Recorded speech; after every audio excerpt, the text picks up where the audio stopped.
up? Hey, welcome to another episode of Shauna Speaks Life, where we empower women one conversation at a time. OMG. Listen, y'all, listen. I want to share with you real quick, maybe not so quick. You know how people say, like, long story short, but it really don't be short. That's probably going to be what this is, but I want to tap in and share something with you about my hair journey. Listen. So, I don't know about you, but me as a black woman growing up as a little girl, hair was my identity, right? I was a chubby kid. I was really short. I'm still really short, to be honest, but I was really short. But I had hair. I had long hair. I've always had really long hair. And I was always told, by adults, even by like boys growing up, like, oh, your hair is so thick and full and pretty. Well, boys weren't saying that it was thick and full, right? But they were acknowledging that I had pretty long hair. And I just remember more so in middle school is when I really noticed how a girl's hair got her more attention, or how girls' hair got them less attention, or like, the bald head scallywag, your hair don't touch your bag. I don't know if you know that song, but that was a song and it was popular when I was growing up. I'm aging myself and that is okay. But seriously, like, I grew up during the time where light skinned girls were in. I think they still in. Shout out to my light skinned girls, because y'all always in, right? We always in all season. Every shade of color is in every season. But during this time in my life, light skin specifically was always in. So it didn't matter if they had long hair, short hair, curly hair, straight hair, coarse hair. It didn't matter what it was. If they were light skinned, they were in. So me being a brown skinned chubby girl, it was like, oh, that's a chubby girl with the pretty hair. You know what I mean? So it was kind of like I was known, like that was something good about me, was that I had this long, thick hair. It wasn't, oh, the smart one, or oh, the pretty girl. It was like, oh, the chunky girl with the thick hair, chunky girl with the long hair. Like, what? You know what I mean? Like, but I carried that with me. And I truly, truly believed for a long time that my hair was my identity. I believed that if I didn't have long hair, if my hair wasn't always, fresh to death, whipped and dipped, that I wasn't beautiful, that I wasn't seen, that I wasn't heard. Growing up, my mama slapped that, listen, my mama slapped that white crack, aka relaxer, in my hair when I was 5, because my hair was really thick and she didn't know how to braid. So to make it easier for her to manage, she put the white crack in my hair. And I wanted to make sure I explained what white crack was, just in case. I want you to know it has nothing to do with drugs. It is all about products that we put in our hair. So later on in life, I decided to go natural.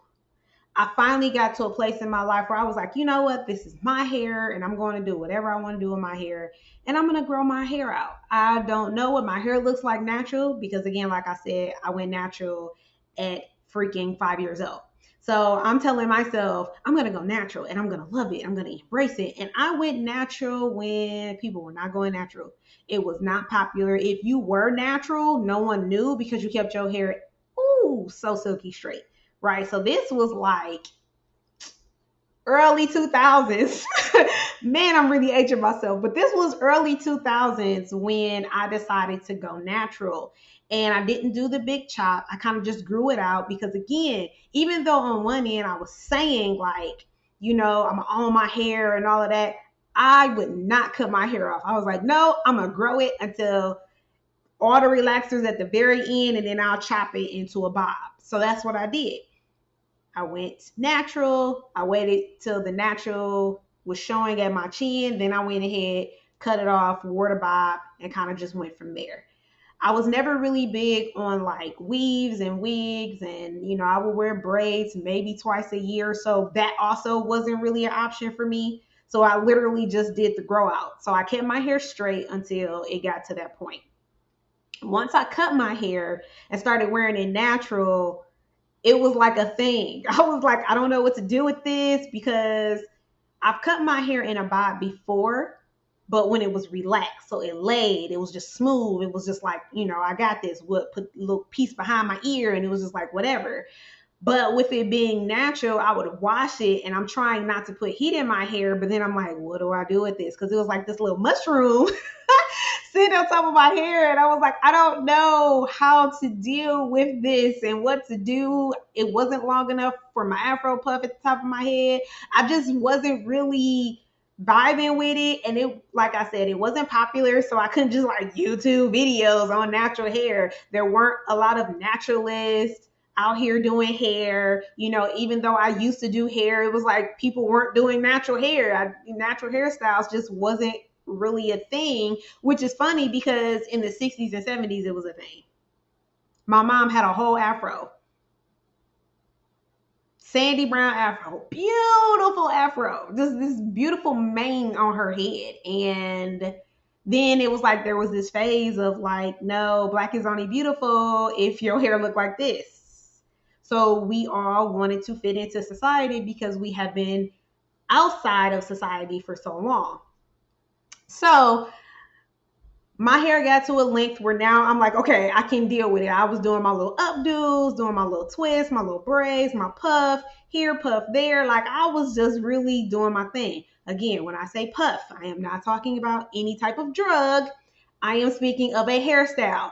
Puff, ponytail at the top, two ponytails at the bottom, ponytail in the back. I will put my shin bob on. For those of you who don't know what a shin bob is, it's like taking a t-shirt, putting it on your head, wrapping it in a bun in the back, or wrapping it in a bun in the front. I call it shin bob.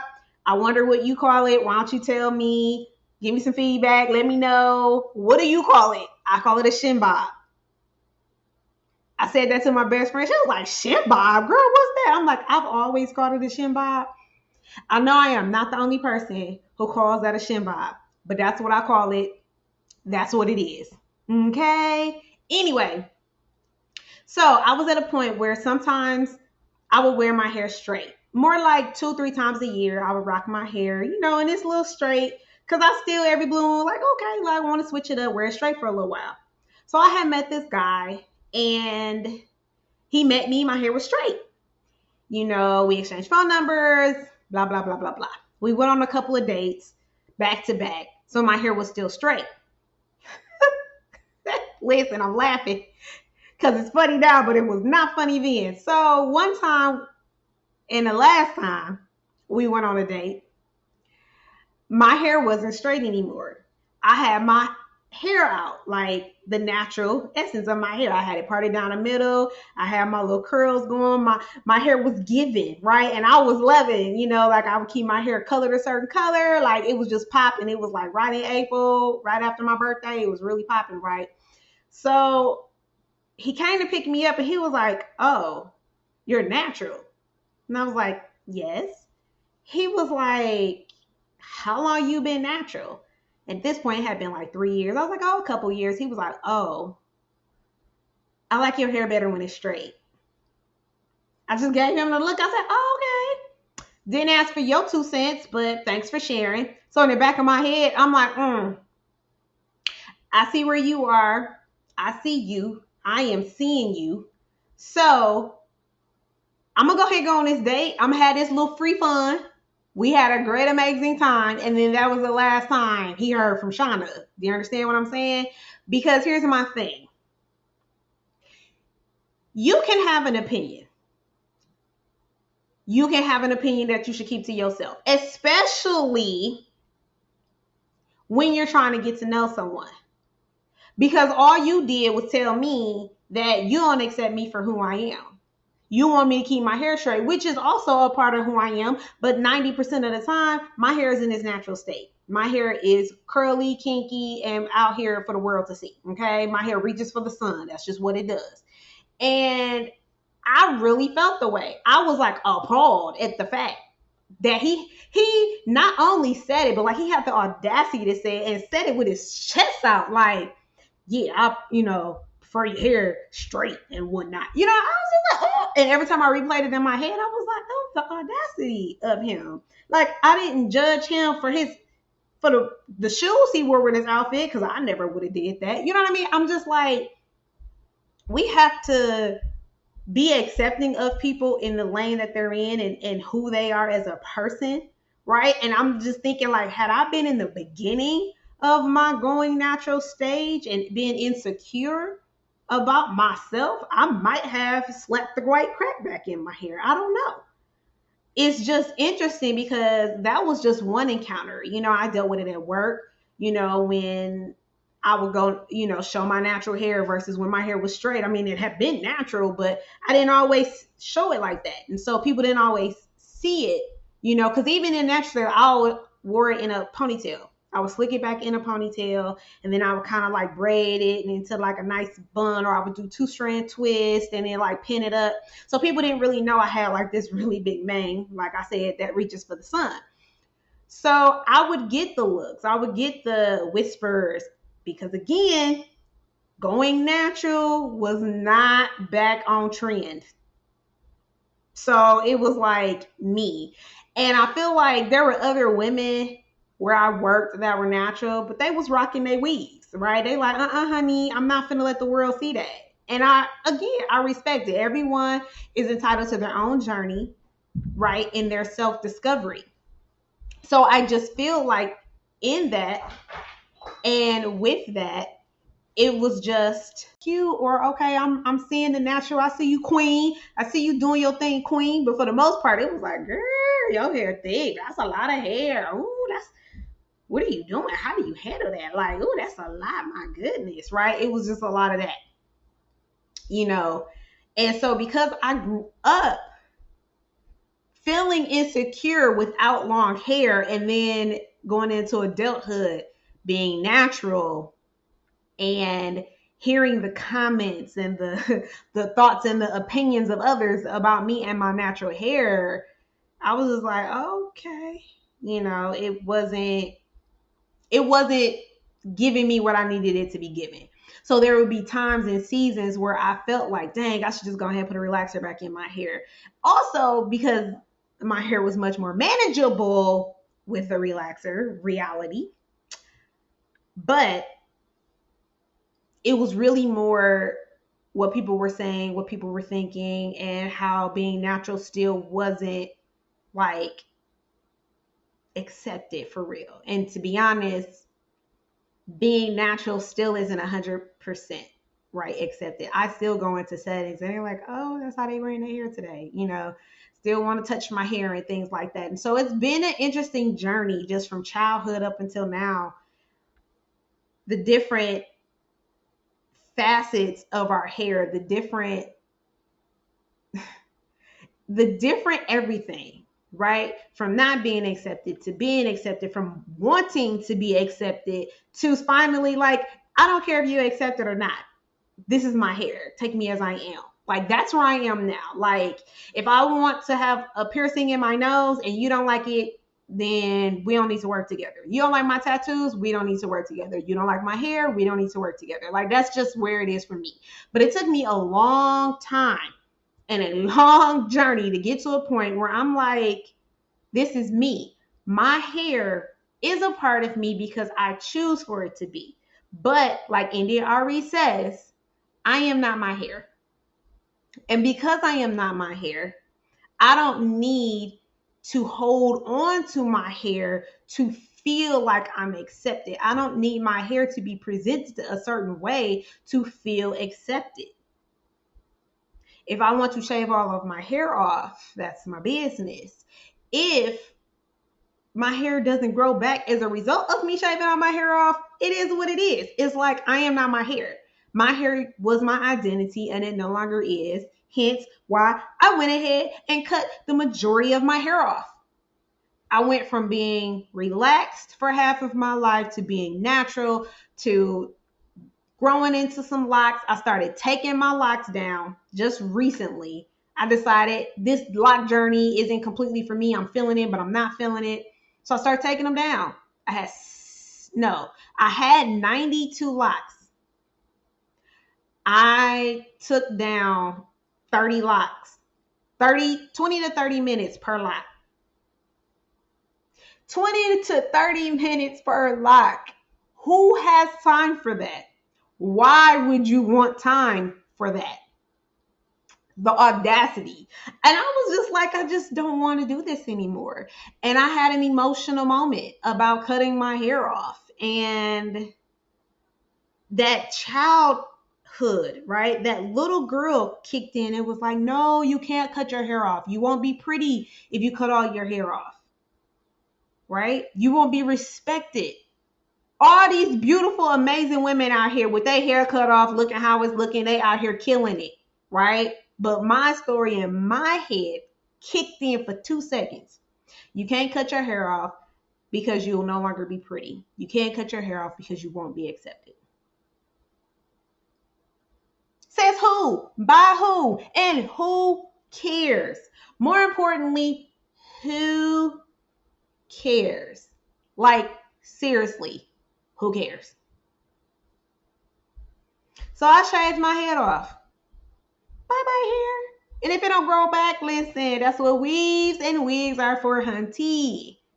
Just like it's hair, just like these are glasses that I'm rocking, just like that's lipstick you got on, just like that's an outfit you rocking, just like it is, right? My hair is an accessory. It is a part of me, but it is not me. It is not all of me. It doesn't like define me.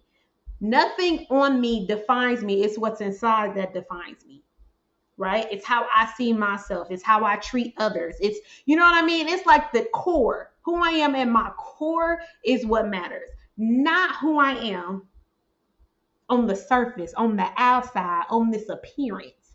Yes, I want to look fabulous and amazing, but I can do that in any way, shape, and form, fashion. It doesn't have to fit your mold, right? What you do and how you do it doesn't have to fit my mold or anyone else's mold, but that's the problem. Society says you have to fit a certain mold. The world says you have to look a certain way. You have to fit the part. But last time I checked, I am not auditioning for a role of the life of Shauna. So since I'm not auditioning for a role that I already have because I am the star in my own life, the audacity of me to feel like I have to fit the mold that someone else has tried to place on my life and the lives of those around me. Girl, bye. Like, seriously, think about it. Why did I spend my whole childhood believing that my hair was my identity? Because I was insecure about other things about me that were on the outside. That I thought my hair was all I had. My hair is who I am. Right? And as we get older, these ideas that we had, if we're not being poured into, if seeds are being planted in us, then we carry these things with us into adulthood. And then in adulthood, hopefully, you catch the vision and you see that those are just lies. You see that none of that is true. That one, you were a child and those was kids that were saying the things that they were saying. Now the adults, shame on them. The adults who had things to say, shame on them. Because at the end of the day, we all are uniquely, wonderfully, fearfully made. Period, point blank, end of discussion. Pause there for a moment, right? Because we are. So if we are, we don't have to fit the mold. We weren't meant to fit the mold. Even twins have things that are different about them, right? So why do we have to sit here and all conform to this ideal image? I'll pass. I'll pass in a major way. No thank you to that. Bye-bye. So I say all that to say, long story short, right? Don't judge me. Woo! And I know I can't sing, but guess what? I don't care. Seriously though, if you're considering something or if you've always felt insecure about something or felt the way about something, I need you to dig deep inside. What is the root cause of that? As an adult, why do you have these insecurities? Where did they stem from? Because they didn't just come out of thin air. They came from somewhere. And when you find the source of those negative thoughts about how you look, how you talk, how you walk, how you dress, when you find the root cause, you'll see that that root cause wasn't even truth. It may take you a minute to dig, right? Because you gonna have to go back in time. Was it a parent? Was it a sibling? Was it peers? Was it social media for you? For me, it was commercials and TV ads and stuff like that. What was it for you that planted the seeds in your mind to tell you that you were not enough the way you were? Now, don't get me wrong. I love to transform. I love to change up the hair, change the makeup, change the nails, all of that. But that's not what I'm talking about. I'm talking about for those who feel like without this or without that, I am not enough. If I don't wear makeup, I'm not pretty. If my hair isn't down my back, I'm not pretty. If my hair isn't this certain color, I'm not pretty. Right? If I don't wear this certain clothing size, I'm not pretty. Where does that stem from for you? Take the issue back to the root. Work through the issue and pull the root out of the ground. Get it out of the ground because it doesn't belong in your foundation. Your foundation shouldn't be set on expectations that others have placed on you on how you should look and who you should be. Who you were designed and created to be is exactly how you looked then and however you evolved into now. The world shouldn't be able to make you a puppet. So I challenge you to cut the strings, to take it back to the roots and dig them out. It may hurt, you may shed some tears, you may cry, but in that is healing. In that is some serious healing. There was healing for me. There was freedom when I accepted my hair, be it having it or it's gone. When I just cut my hair off, you don't know how freeing that was. I thought my head was big. Let's start there. I thought I had a really big head. So I never want to cut my hair off because I'm like, my head big. I can't cut my hair. Man, this little peanut head in the back that I got going on. I've been rubbing my hair all day. Listen, because I can feel my scalp without effort. Like, I am really overjoyed with this transformation. I've always considered myself to be like a butterfly, right? We evolve every season of our life. There's ups and there's downs, right? The wind blows and sometimes it's steady. But no matter what, you're this beautiful butterfly that is floating, just like floating easily in the sky. But you weren't always there. You started off as a caterpillar, and the caterpillar thought, I'm just a caterpillar. I'm not pretty enough. I'm not smart enough. My hair not long enough. My skin not the right color. I'm not the right shape. I don't have the right amount of money. I can't get a good career. No man wants me. All of those thoughts. I don't have any friends. All of those thoughts rooted from somewhere. But then the caterpillar had to go through a transformation, had to go into the cocoon. See what I'm saying? That's why I'm like, you got to go back to the root and pull the roots out. Because while the caterpillar's in a cocoon, it's going through. It's going through the process, honey. And I feel like the difference between us and a butterfly is we find ourselves in the cocoon often.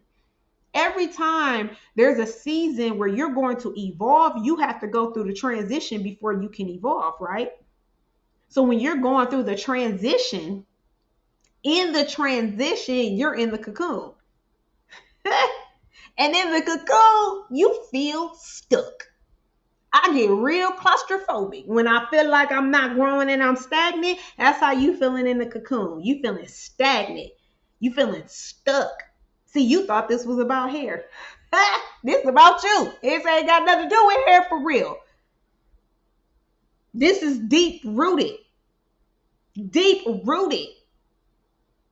Right? So when we think about the butterfly in the cocoon, we see the after effects. We see the, ooh, that butterfly is beautiful. That butterfly is flying. Look at all those beautiful colors. Oh my gosh, it's a butterfly and it's just so beautiful and so amazing. And this butterfly, like, listen, sis, you don't know what it took to get here. You have no clue how many transitions I had to go through to get to this point in my life. And how many more transitions you gonna have to go through. Because that's life. Because there is time to evolve. There is time to grow. And there is much transition.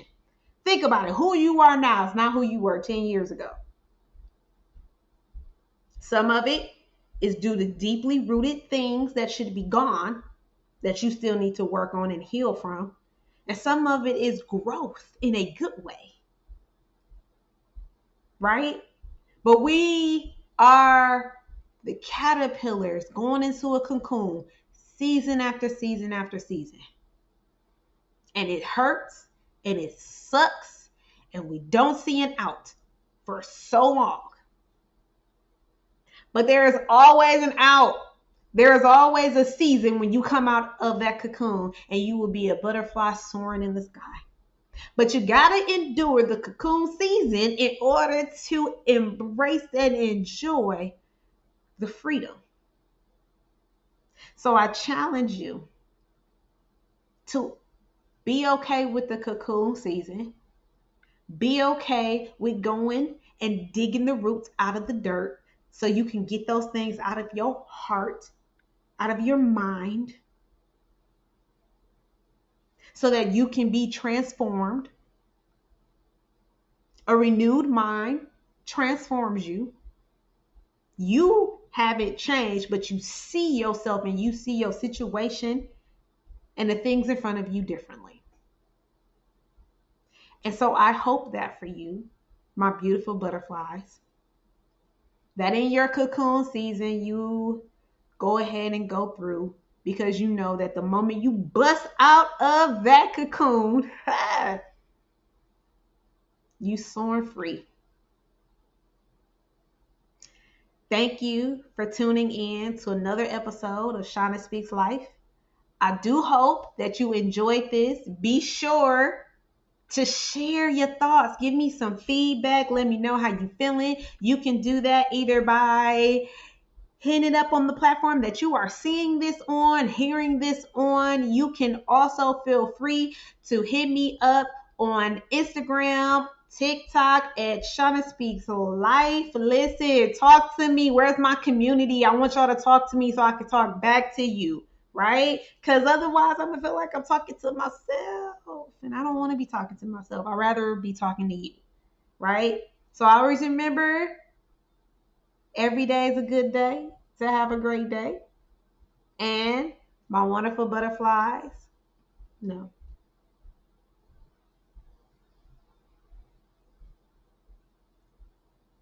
So thank you so much for spending this time with me on another episode of Shauna Speaks Life.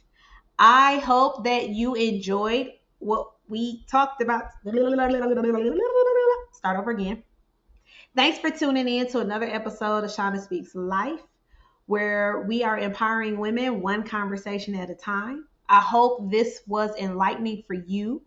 And maybe it's something that you want to share with someone else that they need to hear it or see it. And in the meantime, Make sure you give me a review, comment, talk to me. What are your thoughts? How are you feeling? Are you in a cocoon season or are you soaring free right now? I want to know. Talk to your girl. Talk to your virtual bestie, right? Let me know what's going on. So, thank you for spending another day. Thanks for tuning in to another episode of Shauna Speaks Life. We're empowering women one conversation at a time. Listen, make sure you hit the subscribe button so you don't miss anything. But more importantly, I want to hear from you. Share a review. Hit me up on Instagram or TikTok at Shauna Speaks Life.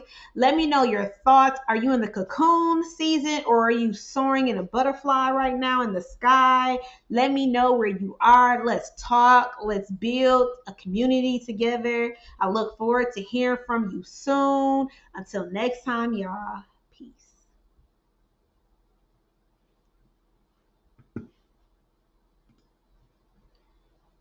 You're officially part of the Speak Life Nation. So remember, speak life to yourself, speak life to others. Until next time, y'all.